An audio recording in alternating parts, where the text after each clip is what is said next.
J'ai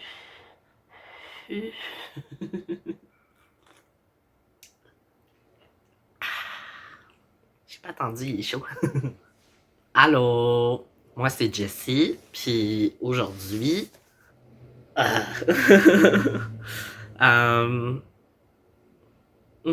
ça fait quoi, 7 mois depuis la dernière fois qu'on s'est parlé, à peu près, oui. En fait, j'ai fait une vidéo à 6 mois, je l'ai juste jamais postée. Idéalement, je la poste avant ça. Je l'avais pas postée après l'avoir faite. J'ai arrêté de faire plein des affaires pendant tout ce temps-là, à part travailler, parce que faut payer son loyer, sa bouffe et survivre, tu sais, pendant ce temps-là. Je vais beaucoup mieux, de manière générale, mais ça a été un rough 6 derniers mois, je dirais. La santé est correcte. C'était pas un problème de santé physique nécessairement. C'est sûr que je suis pas au top de ma forme. Je suis toujours pas fait de sport depuis 6 mois. Mais disons que le moral est mieux. L'hiver s'en vient, fait que on va voir ça va durer combien de temps. Non, j'étais vraiment très fatigué. Ah, ma caméra est croche là. Ouais, mais j'ai pas mon stand. Attends. Elle tient avec du duct tape en ce moment. Fait que la caméra va faire ça tranquillement durant la vidéo. Parce que ce que j'utilise normalement, je l'ai laissé chez Myriam. Pour nos. On fait des streams à tous les mercredis. C'était plus utile chez eux que chez nous, cette affaire-là. Mais j'ai oublié de le reprendre pour faire ma vidéo. Je suis désolé si on s'en va dans le monde du Dutch Angle tranquillement pas vite. Mais le Dutch Angle, c'est mon angle préféré. Fait que.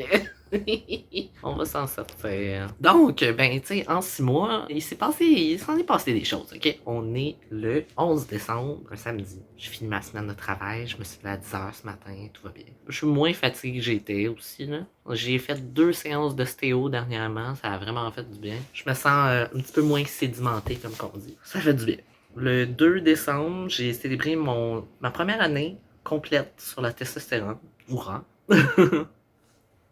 J'ai jamais finalement montré, comme j'avais promis probablement dans le dernier vidéo que j'avais posté, mon vidéo de 5 mois, qu'à 6 mois, j'allais vous montrer comme mon évolution physique. Puis je la montrerai pas, parce que je me suis rendu compte que j'étais pas à l'aise de la montrer, malheureusement. On va assumer le Dutch Angle. J'étais pas à l'aise de le montrer, je le suis toujours pas en fait. Peut-être avec le recul, ça va être mieux. Mais comme, tu sais, ma santé mentale est toujours pas super top shape, puis elle l'était pas vraiment beaucoup à ce moment-là non plus. Puis la santé physique, elle faisait juste se dégrader. Fait que j'étais comme pas à l'aise de vous montrer comme mon corps changeait, parce que c'était pas nécessairement la testostérone qui faisait que mon corps changeait à ce moment-là. C'était comme ma pauvre hygiène de vie, puis la santé mentale qui dégradait, puis le fait que je m'occupais pas bien de moi-même et tout. Ça a pas vraiment été mieux de ce côté-là depuis 6 mois non plus. Mes cheveux sont plus beaux longs, là, on s'entend. Mais tu sais, je me suis pas coupé les cheveux depuis 6 mois, là, comme vous pouvez voir. Mais ça va, tu sais, je veux dire, je suis pas laid, là. Ça va mieux. J'arrive à prendre des douches plus qu'une fois par semaine. Ça va en s'améliorant. J'ai réussi à faire le ménage de chez nous, mais pendant au moins 6 mois, j'avais rien fait du tout. C'est pas pour rien qu'il y avait des souris chez moi. Non, je pense pas que c'est à cause de mon hygiène de vie. Il y avait des trous dans mes murs, carrément. C'est pas... c'était juste peut-être une coïncidence. Une chose à la fois. Donc c'est ça pour ma situation de manière générale, en dehors de ma transition. C'est pas ma transition qui fait que je me sens pas bien, c'est juste que je me sens pas bien. Puis il y a la transition on the side qui techniquement aide, mais aussi comme pendant un certain temps aidait pas vraiment parce que se faire constamment mégenrer, c'est pas plaisant, on s'en doute. Se faire constamment ménommer aussi, c'est encore moins plaisant, surtout que je veux dire, ça fait 5-6 ans, même plus, que j'utilise Jessie comme nom. C'est tout le temps dans un contexte où ce que j'appelle quelque part puis que je dois utiliser comme l'information sur mes cartes. Que là, tu sais, le monde me ménommait, même si je leur demandais d'utiliser Jessie, on me ménomme quand même. Mais là, heureusement, ça s'améliore ce côté-là, parce que peut-être un mois ou deux après mon dernier vidéo, en fait, j'ai les dates ici. Aux alentours du 20 juillet, j'ai reçu officiellement mon certificat de changement de nom et de mention de genre, ce qui m'a permis de pouvoir entamer plein d'autres procédures, comme de changement de nom et de marqueur de genre sur mes papiers officiels. J'avais envoyé mes papiers, début juin, je pense. Ouais, à peu près fin mai, début juin. J'avais envoyé mes papiers. Ensuite, peut-être 2, 3 semaines plus tard, j'ai reçu une lettre me disant que mon changement de nom était confirmé, mais que je devais attendre 30 jours avant. Ben, eux devaient attendre 30 jours avant de m'envoyer mon certificat de changement de nom officiellement pour permettre à quiconque voulait refuter mes changements de nom puis de marqueur de sexe et tout, de le faire en cours. Dans mon cas, c'est impossible que ça arrive, ou presque. C'est pas arrivé, heureusement. Je le confirme, il y a personne qui a refuté mon désir de changer de nom et de marqueur de sexe. Mais tu sais, je peux imaginer que dans le cas d'un parent qui voudrait changer les noms de ses enfants sans l'accord de l'autre parent, ben là, tu sais, il y aurait combat en cours. Ça permet ce genre de situation-là. Heureusement, malheureusement, point d'interrogation. Dans certains cas, ça peut être bien, dans d'autres, non, pas nécessairement, comme dans le cas d'une personne trans qui veut changer de nom, mais que sa famille est contre, tu sais, c'est plate pour ça, tu sais. Bref, je suis pas là pour discuter de si c'est une bonne chose ou pas. 30 jours plus tard, après cette lettre-là, j'ai 30-ish jours, j'ai reçu mon certificat de changement, de confirmation, dans le fond, de changement de nom et de marqueur de genre. Ce qui me permettait de pouvoir entamer tous mes autres changements, ce que j'ai pas fait avant comme 2 mois. Parce que j'avais pas d'énergie, j'avais pas de désir de rien. Je voulais juste dormir, puis survivre. Donc j'ai rien fait. L'optique aussi de remplir de la paperasse, d'envoyer des courriels, d'envoyer des lettres, de faire des appels, tout ça, c'était juste comme... Ça me tente pas. En septembre, je pense que je l'ai fait. Et déjà, j'ai mon certificat de naissance ici, mon nouveau certificat de naissance. Corrigé. La date de délivrance, ça dit que c'était le 29 septembre. Le 29 septembre, je crois avoir reçu mon nouveau certificat de naissance avec mon nom, mon nouveau prénom, Jessie, et mon sexe masculin. Et avec le certificat de naissance, là, je pouvais faire comme tout plein d'autres changements. Parce que j'étais allé voir sur le site, en tout cas pour faire une demande de passeport, parce que faut que je me fasse faire mon nouveau passeport. Mais là, il aurait fallu que j'aie fait toutes mes autres cartes avant de faire mon passeport. Même si sur le site, ça disait que c'était pas nécessaire. Mais la personne au comptoir me dit que c'était plus facile.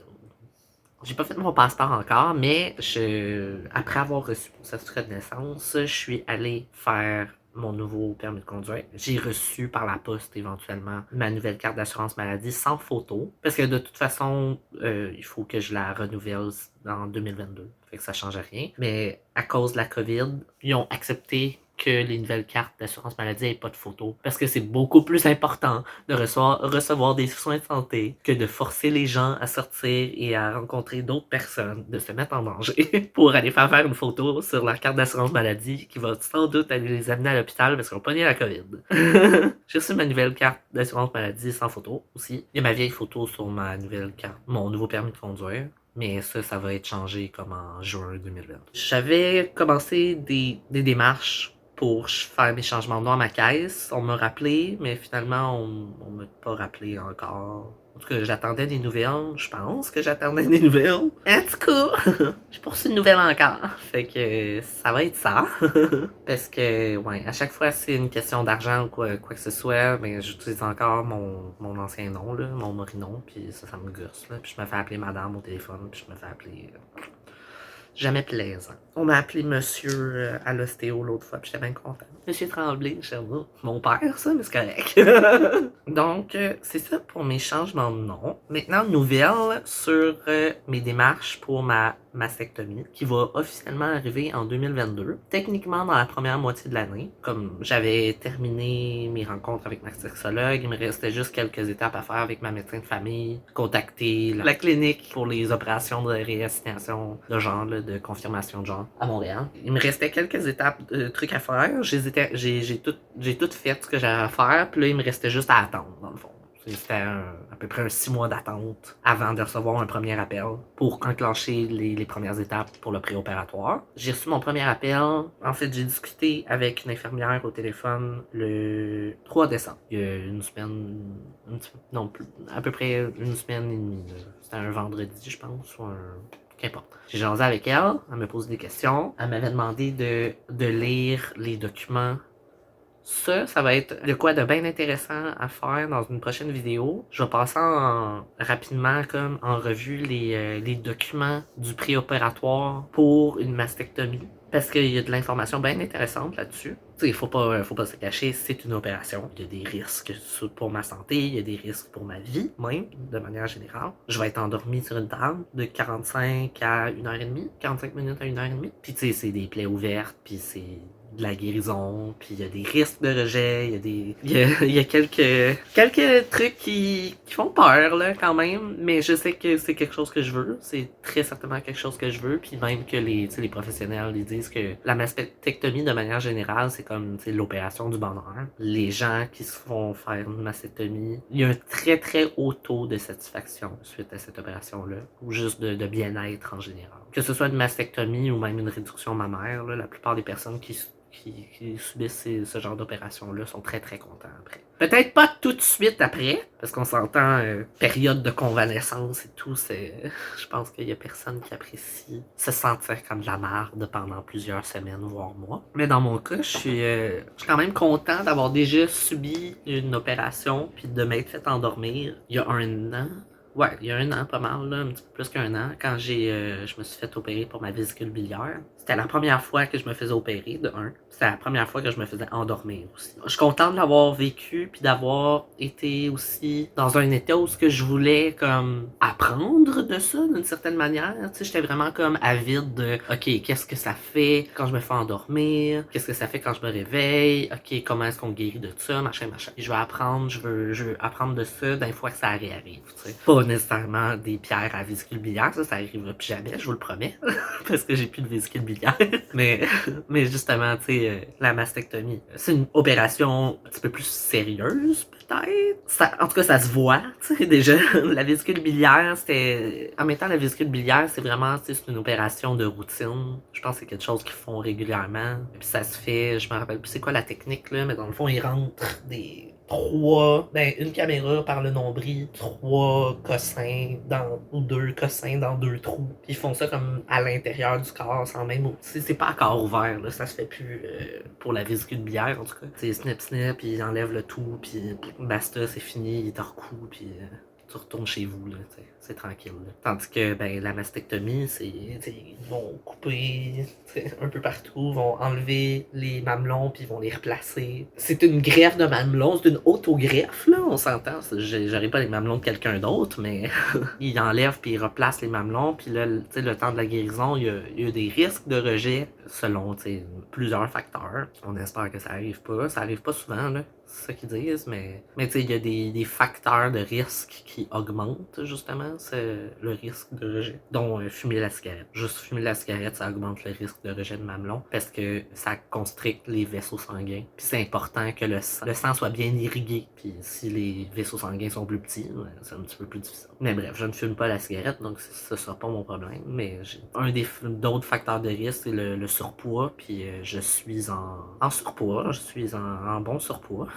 Même que à cause que mon indice de masse corporelle est entre 35 et 40, 40 étant le maximum pour se faire recevoir ce genre d'opération-là. Si t'es au-dessus de 40, il faut perdre du poids si tu veux recevoir une mastectomie. Mais entre 35 et 40, il faut absolument faire un test d'apnée du sommeil. Tu sais, heureusement que j'étais déjà comme en démarchage avec mon médecin pour... J'étais en attente, dans le fond, de nouvelles pour un test du sommeil. Mais là, je vais passer au privé parce que c'est pas assez rapide. Ça fait comme 6 mois, j'attends pour ça, puis j'ai toujours pas de nouvelles. Là. Fait que là, je passe au privé. La semaine prochaine, le 13 décembre, lundi prochain, en fait, lundi, je m'en vais dans une clinique du sommeil dans Rosemont pour aller chercher le matériel pour faire mon test du sommeil à la maison. Je vais faire mon test d'apnée du sommeil la nuit du 13. Le lendemain, je m'en vais porter la machine. Puis la semaine d'après, ils m'appellent pour me donner mes résultats. Quand j'ai mes résultats, là, je contacte la clinique pour mon préopératoire, puis je leur donne mes résultats. Puis à partir de là, I guess qu'on continue l'aventure d'attendre